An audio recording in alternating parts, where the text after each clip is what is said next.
பெண்கள் அவசியம் தெரிந்து கொள்ள வேண்டியது: மஞ்சள் நூல் கயிற்றில் மட்டுமே திருமாங்கல்யத்தை கோர்த்து அணிந்து கொள்ள வேண்டும். பெண்கள் கோவிலில் அங்க பிரதட்சணம் செய்யக்கூடாது. பெண்களின் மார்பு பகுதி பூமியில் படக்கூடாது. கோவில்களில் பிரசாதமாக தரப்படும் துளசியை தலையில் வைத்துக் கொள்ளக்கூடாது. கோவிலில் தெய்வத்தை வணங்கும் பொழுது பின்னங்கால்கள் இரண்டையும் சேர்த்துக்கொண்டு முன் நெற்றி தரையில் படுமாறு மண்டியிட்டு வணங்க வேண்டும். தலைக்கு குளிக்கும் பொழுது சுமங்கலி பெண்கள் சிறிது மஞ்சளை உரைத்து முகத்தில் பூசிக்கொண்டு பிறகு குளிக்க வேண்டும். கோலமிடும் போது தெற்கே பார்த்து நின்று கொண்டு கோலமிடக்கூடாது. திருமணமான பெண்கள் ஒரே ஒரு விரலில் மட்டுமே மெட்டி அணிய வேண்டும். ஒரே காலில் 2-3 அணியக்கூடாது.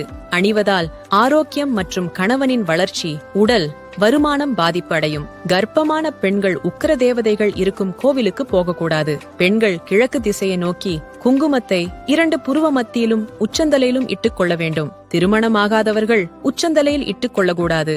பெண்கள் எப்போதும் முந்தானையை தொங்கவிட்டு நடக்கக்கூடாது. அமாவாசை, தவசம் ஆகிய நாட்களில் வாசலில் கோலம் போடக்கூடாது. அனைவருக்கும் பகிருங்கள். உணவே மருந்து பக்கத்தை ஃபாலோ செய்யுங்கள். Download ShareChat.